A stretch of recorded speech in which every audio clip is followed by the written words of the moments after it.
ভাইরা ডক্টর ইউনূস সাহেবকে বলতে চাই, ও ডক্টর ইউনূস সাহেব, যারা আমাদের কোরআনের পাখি আল্লামা দিলওয়ার হোসেন সাঈদীকে বিষ প্রয়োগ করে, হার্ট অ্যাটাকের নাটক করে হাসপাতালে সুস্থ মানুষটা নিয়ে যা বিষ প্রয়োগ করে যে ডাক্তার মেরেছে, আমরা আপনাদের কাছে দ্বিধার্থ দাবি জানাই, সে এখন পর্যন্ত বাইরে ঘরে কেমনে আপনাদের কাছে জানতে চাই, কথা বলেন ঠিক কিনা? যে আমাদের কোরআন পাখি কে হত্যা করলো, যে আমাদের কোরআনের পাখিকে হাসপাতালে নিয়ে বিষ প্রয়োগ করে হত্যা করলো, তাকে এখন পর্যন্ত কেন গ্রেফতার করা হলো না, সেটা আমরা ডক্টর ইউনূসের কাছে জানতে চাই, কথা বলেন ঠিক কিনা?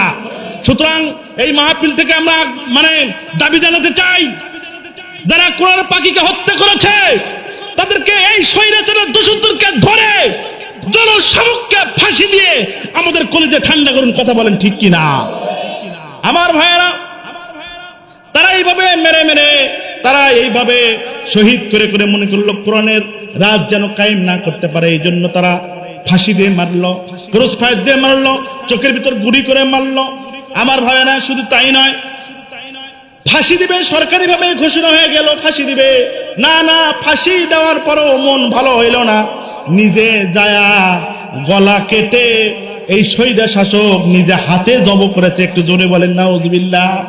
এগুলো কি আমি মিথ্যা কথা বলতেছি? কথা বলেন, মিথ্যা কথা বলতেছি?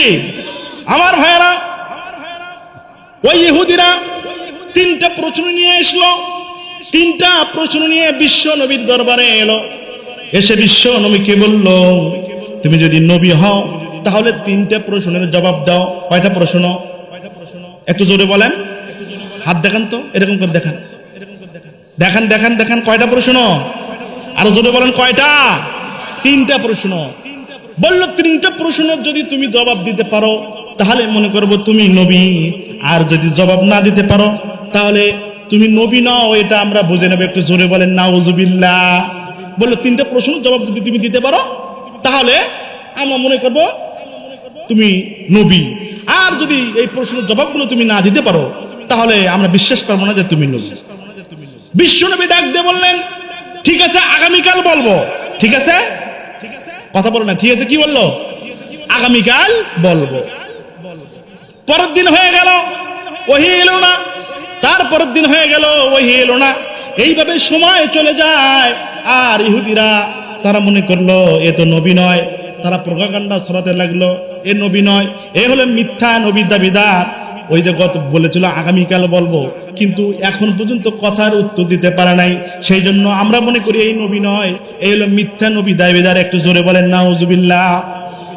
সময় পার হয়ে যাচ্ছে, বিশ্ব নবী চিন্তা আসে না নাই? কথা বলেন, চিন্তা আসে না নাই? বিশ্ব নবী চিন্তা করতে থাকলো, সর্বনাশ, জিবরাইল আমার কাছে আসে না কেন?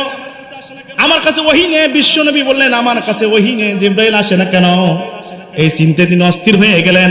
কিতাবে লেখাছেন, শুধু তাই নয়, বিশ্ব নবী নিজে পাহাড়ের চূড়ায় উঠেছেন যে আমি যদি ওদের সামনে এই প্রশ্নের জবাব না দিতে পারি তাহলে তো আমি সর্বনাশ হয়ে যাব। আল্লাহ তাআলা বললেন, ও জিবরাইল, আর করো না দেরি, যাও তাড়াতাড়ি বিশ্বনবীর কাছে আমার এই কথার জবাব বিশ্বনবীর কাছে জানায় দাও। বলেন সুবহানাল্লাহ। রব্বুল আলামিন কোরআনে কারিমে বলেন, ওয়ালা তাকুলান্না লিশাইইন ইন্নী ফাইলুন যালিকা গাদা ইল্লা আইয়াশা আল্লাহ। হয়নি হয়নি, একটু চিৎকার মেরে বলেন না আল্লাহু আকবার। আল্লাহ তাআলা বললেন, বিশ্বনবী গো, আর দেখো, কোন জিনিসের ব্যাপারে তুমি কখনো বলো না যেটা আগামীকাল বলবো, তুমি বলবা হলো ইনশাআল্লাহ। একটু চিৎকার মেরে বলেন আল্লাহু আকবার। খবরদার, এখান থেকে শিক্ষা নেওয়া উচিত। কোন জিনিসের ব্যাপারে কোন মানুষ যদি আমার কাছে বলে আগামীকাল দাওয়াত, আপনি বলবেন ইনশাআল্লাহ, অমুকখানে যাব, ইনশাআল্লাহ তোমাকে এটা দেব, ইনশাআল্লাহ। আল্লাহ তাআলা কোরআনে কারিমে আয়াত নাযিল করে জানায় দিলেন বিশ্ব নবীকে, ও নবী শোনো শোনো, তুমি যেন বলো না যে আগামীকাল আমি এটা করব, তুমি বলবা ইনশাআল্লাহ আগামীকাল আমি এটা করব। বলেন আল্লাহু আকবার। বিশ্ব নবীকে আল্লাহ তাআলা এভাবে জানায় দিচ্ছেন। আমার ভাইরা, বগুড়ার একটা নিউজ আপনারা দেখেছেন, রব্বুল এই দুনিয়ায় মানুষ সৃষ্টি হয়েছে এমন, এই মানুষগুলো যদি শুকরিয়া আদায় করতে পারো, আমি আল্লাহ তাআলা বলেন, আল্লাহ বলেন এই শুকরিয়া আদায় করার কারণে আমি আল্লাহ তোমাদের নিয়ামতগুলোকে বাড়ায় দেব। বলেন সুবহানাল্লাহ। আমাদের নিয়ামত দিয়েছে আল্লাহ তাআলা সন্তান আর সম্পদ। গতকাল বগুড়া শহরে ধূপচাচিয়া সাদ নামে একটা ছেলে নিজের মাকে গলা চেপে হত্যা করেছে। শুনেন নাই আপনারা? শুনেন নাই মনে হয়। যারা ফেসবুক ইন্টারনেট খবর দেখেন তারা শুনেছেন, নিজের মা ছেলে প্রেম করে, ছেলেকে বলেছে বাবা এগুলো করা যাবে না, এগুলো করিস না। ছেলে করে কি আজকে 500 টাকা চুরি করে, পরের দিন 1000 টাকা চুরি করে, এরকম করে চুরি করে নিয়ে যেতে মায়ে ডাক দিয়ে বলছে বাবা এগুলো করা যাবে না, কেন টাকা নেস, কেন টাকা নিয়ে যাও, টাকা হারাই কেন? আমার ভাইয়েরা এই কথাগুলো ওই সন্তানকে মায়ে বলেছে। ওই সন্তান মাদ্রাসা থেকে ঘুরে এসে মায়ে রান্না বান্না করা অবস্থায় পিছন থেকে হাত মুখ একবারে নাক মুখ চিপে ধরে নিজের মাকে গলায় ফাঁস দিয়ে হত্যা করার পরে ওই সন্তান নিজের মাকে ডিপ ফ্রিজে রেখে দিছে। একটু জোরে বলেন না নাউজুবিল্লাহ। আমার ভাইয়েরা, আমার বন্ধুগণ, নিজের মাকে ডিপ ফ্রিজে রেখে দিচ্ছে। আবার মাদ্রাসায় গিয়েছে, চলে এসছে। আবার আসার পরে আত্মীয় স্বজনকে ফোন দিয়েছে, ফোন দিয়ে বলেছে আমার মাকে খুঁজে পাওয়া যাইতেছে না, তোমরা কে কোথায় আছো, তাড়াতাড়ি বাড়িতে আসো। বাড়িতে আসার পরে এখানে খোঁজে সেখানে খোঁজে, সব খুঁজতে খুঁজতে ও আবার নিজেই যা ডিপ ফ্রিজটা খুলছে। একটু জোরে বলেন মার হাবা, জোরে বলেন না মার হাবা। ধরে দিবেন যিনি, তিনি কে? একটু কথা বলেন না, তিনি কে? আমার ভাইয়ারা, ডিপ ফ্রিজ নিজে খুলেছে, দেখে মা হাত পা বাঁধা।